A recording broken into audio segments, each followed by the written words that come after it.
La ministra de Economía, Silvina Bataki, confirmó el último lunes que el gobierno avanzará con la segmentación tarifaria. Esto significa que todos los usuarios de los servicios de luz y gas que deseen conservar los subsidios deberán inscribirse a un registro que se habilitará a partir de a partir de mañana viernes.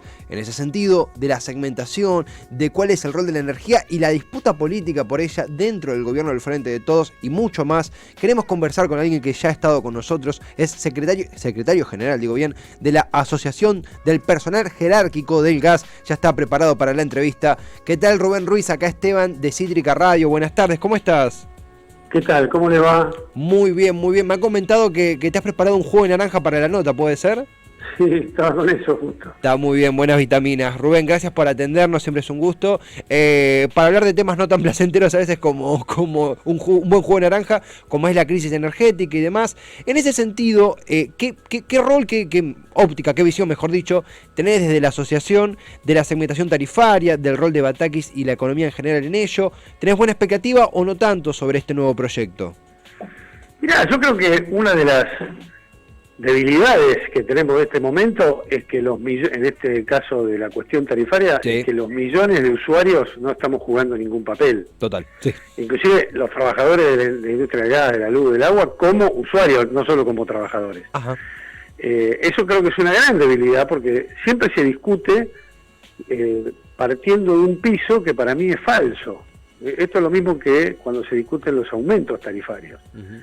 ¿Cuánto cuesta la luz, el gas y el agua en Argentina? Nosotros tenemos algunos números, pero no vale la pena desarrollarlos ahora porque son muy complejos. Uh-huh. Pero cuando vos querés hablar si algo tiene que ser más caro o no hay que tocarlo o tiene que ser más barato, el primer dato central que tenés que tener es cuánto cuesta. Sí. Y eso es lo que no se está discutiendo. Uh-huh. Entonces, eso como primera medida. Segunda medida, efectivamente hay usuarios que pueden pagar el costo casi total de la luz y el gas. Eso no es ningún secreto, digamos. Me parece que está absolutamente claro que la gente que tiene más de 3 propiedades, yates, 4 coches, que yo no tendría ningún problema en pagar el monto total de la luz y el gas. De cualquier manera, hay criterios que yo creo que son complicados. No hay ningún criterio de segmentación que no tenga complicaciones. Esta es la segunda cuestión. Digamos, si vos lo agarrás como se agarra ahora, a partir de los 348.500 pesos no tenés más subsidios. Eso básicamente está ubicado en Capital y Gran Buenos Aires. Puede ser en algunas grandes ciudades de la Argentina también, pero básicamente Capital y Gran Buenos Aires. Mi pregunta es, ¿no hay parejas que ganan 348.500 pesos entre los dos por mes? Debe haber. Y que trabajan, no, que son especuladores, que fugan plata, que viven de renta, que tienen herencias, no digo esos. Yo creo que es un tema complicado, porque estás volcando sobre esa gente también. Hay otro criterio, que es el criterio geográfico, que también sería complicado, digamos, agarrarías las zonas donde claramente vive la gente que tiene mayores recursos en este país y aplicás el aumento sobre eso y después haces excepciones. Por ejemplo, para decir una cosa cualquiera, un portero que viva en un edificio de Barrio Norte, claro, no es lo mismo que el dueño del edificio. Claro. Tendrías que tener un criterio de selección respecto a la situación geográfica. Así que me parece que es válido el criterio de segmentación.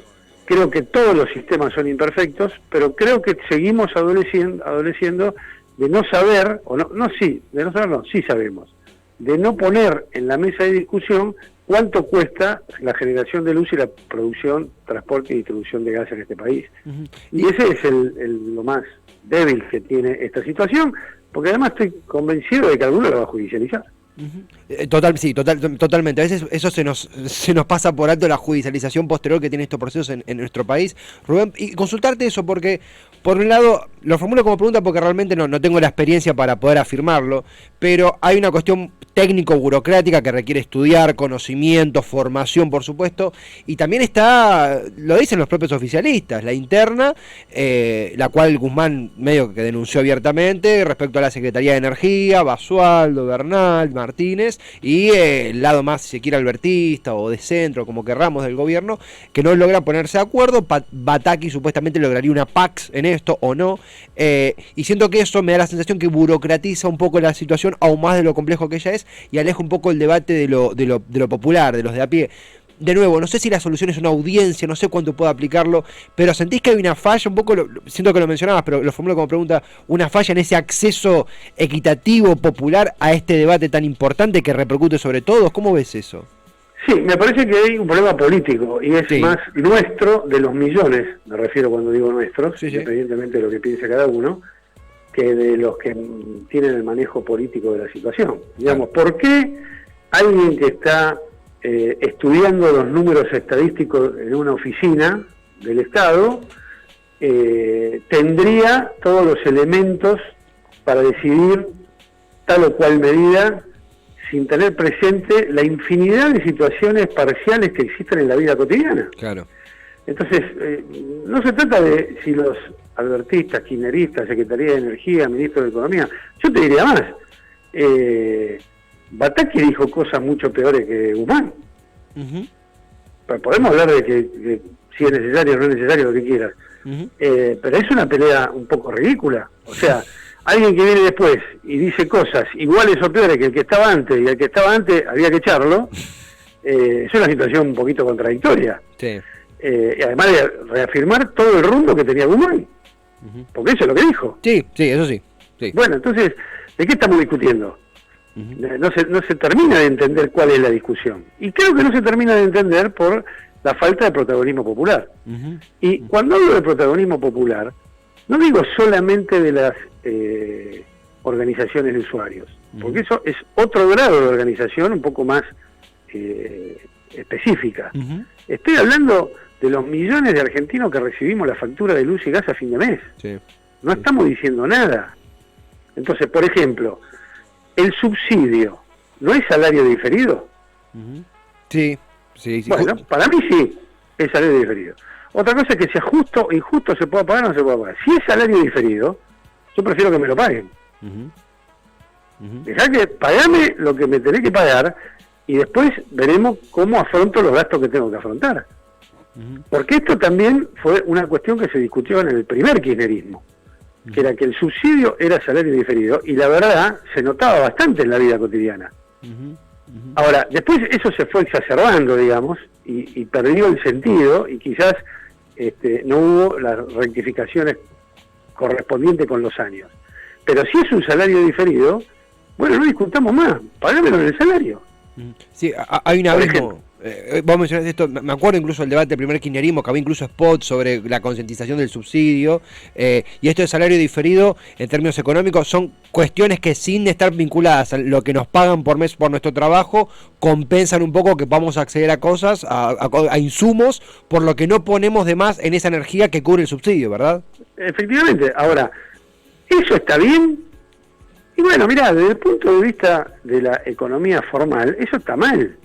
Porque a vos te tendrían que pagar el salario que te tienen que pagar, claro, y las cosas tendrían que costar lo que tienen que costar. Claro. Ahora, estamos en Argentina y estamos en un momento muy difícil. Entonces, yo creo que se corre el error, como por ejemplo, en el mismo sentido está el impuesto a la ganancia sobre el salario. Es decir, vos seguís apretando sobre los mismos 10 millones de personas. Y acá hay un problema, que es que hay muchísimo menos gente que es dueño real de este país. Y no lo apretás. Apretás, ya te digo, a los millones que o por desidia o por miedo o porque no la ven o porque creen que es un tema muy difícil, no hablan ni dicen nada y pagan. Pero te quiero aclarar que ningún tema es tan difícil como para no comprenderlo. Puede ser que uno no sea experto en todos los temas, pero uno no es tonto. Y a fin de mes lo ves. Absolutamente, totalmente. Yo siempre remarco, estos intercambios nos ayudan a abordar el tema con el sentido necesario, con la orientación necesaria, y es un tema que, vos lo decías, nos involucra a todos, porque todos los que pagamos energía consumimos de más, nos toca directamente. Estaré escuchando a Rubén Ruiz, es secretario general de la Asociación del Personal Jerárquico del Gas, nada más y nada menos. Rubén, iba a decir me iba a desviar, no me voy a desviar porque también es un tema importantísimo, pero como comenzando a cerrar, consultarte de algo que hablamos la última vez, era pleno auge, no es la palabra, era pleno secuela de lo que había sido la renuncia de Matías Culfas y la judicialización posterior de lo referido al gasoducto por el off que difundió el ministro. Bueno, estamos todos al tanto. Consultarte justamente desde ese lado, digo, desde ese momento hay un nuevo ministro de producción, el gasoducto, tengo entendido, ha continuado en obra, el gasoducto Néstor Kirchner. ¿La situación está peor, igual o más optimizada en comparación a aquella charla hace un mes que tuvimos en pleno auge de la noticia de Culfas? Yo creo haber dicho cuando nos encontramos hace un mes que el gasoducto se iba a hacer. Sí. Muchos decían que no. Y yo sigo sosteniendo que se va a hacer. Por las mismas razones que dije hace un mes. Sí. No tanto porque estén pensando en el bienestar de los argentinos, sino porque a los dueños reales de este país les conviene hacerlo. Totalmente. Sí. O sea, los dueños de los pozos petroleros y gasíferos tienen que transportar el gas que ya tienen en la mano. Sí. Entonces, me parece razón suficiente en el capitalismo, para decirlo correctamente, que eso avance. De hecho, ya se ha formalizado la compra de caños. La semana que viene, creo, me parece, se va a formalizar la construcción. Uh-huh. O sea, se les va a dar a 3 o 4 o 2 o 5, veremos cómo sale la licitación, uh-huh. Pero creo que ahí también va a haber un acuerdo político para que las 3 o 4 empresas que tienen capacidad para construir el gasoducto, cada una agarra un pedazo. Uh-huh. No está claro todavía, pero me parece que va a ser así. Y va a recaer nuevamente en la constructora de Techín, en la constructora de Pampa Energía, probablemente en Contreras y probablemente en BTU. Uh-huh. Entonces, cuando yo digo, miren, los dueños reales del país son identificables, uh-huh. Y hay un espacio a donde cobrar el déficit de la economía argentina. No estoy hablando de abstracciones o fantasmas, claro. Estoy hablando de nombres concretos. Claro. Esto vale para la segmentación, para el aumento de tarifas. Es decir, nosotros tenemos que aprender a conocer quiénes somos.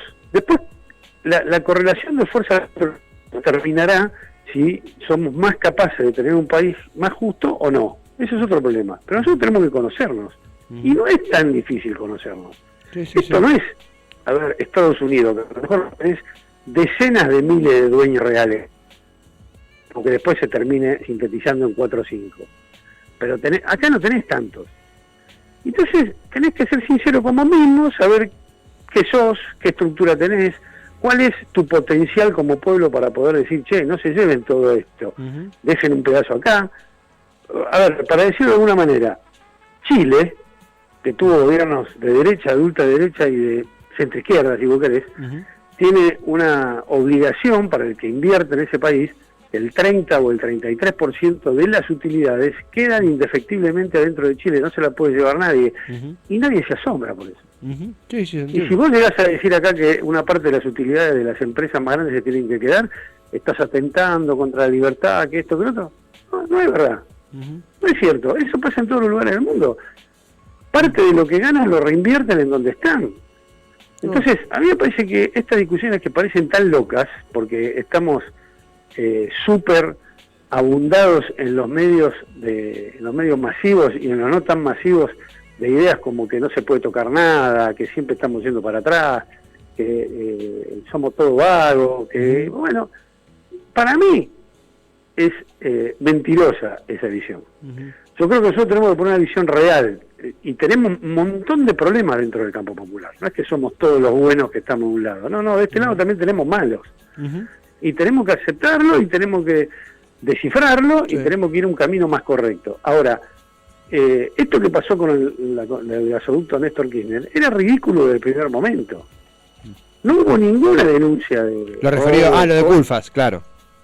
Lo de Culfas o lo de Narsa mismo, uh-huh. Que después se terminaron echando la culpa de algo que nadie terminó de saber bien qué estaban discutiendo. Sí. De hecho concluyó la denuncia, no, está descartado. No pasa ya. nada. Sí,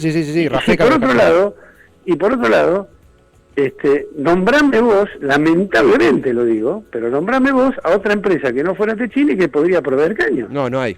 Hoy no hay. Entonces, ¿qué estuvimos discutiendo durante 20 días? Y eso trae un problema, que es que vos ahora tenés que acelerar la obra para llegar al gasoducto en funcionamiento antes del invierno del año que viene. Claro. Porque si no, para decirlo brutalmente, se lo regalás al gobierno que venga. Claro. Sí, y la gente te va a putear en arameo porque no llegaste al invierno. Ahora, vos también estás haciendo todo lo posible por no llegar. Claro. Y ojo que esta posición de la PJ, Gas y los trabajadores de la industria de gas no es gratis cuando lo digo, ¿eh? No, hay algunos que te acusan por derecha y otros por izquierda. Sí. Pero la verdad es que no estaban discutiendo nada real y se tiene que hacer. Se comprende. Entonces, ¿para qué estuvimos un mes discutiendo cosas que finalmente no tenían mayor sentido? Sí me parece muy importante la discusión que se abrió de por qué hay una sola empresa en Argentina que puede proveer los caños. Bueno, eso nos remite al menemismo, es otra historia. Absolutamente. Y lo hemos conversado en aquella vez hace un mes, una matriz privatizada que hasta hoy deja secuelas y efectos. Es lo que charlamos con quien escuchan. Rubén Ruiz, secretario general de la Asociación del Personal Jerárquico del Gas. Siempre es imprescindible, interesantísimo conversar de temáticas de recursos naturales, donde todo recurso es político y todo recurso requiere nuestro conocimiento. Rubén, gracias por el tiempo, por la charla. Será hasta la próxima y un gran abrazo a los compañeros y a las compañeras de la Asociación del Personal Jerárquico del Gas. Muchas gracias a ustedes por permitirnos hablar con los radioyentes y en cualquier momento que ustedes quieran volvemos a conversar. Abrazo grande, así será.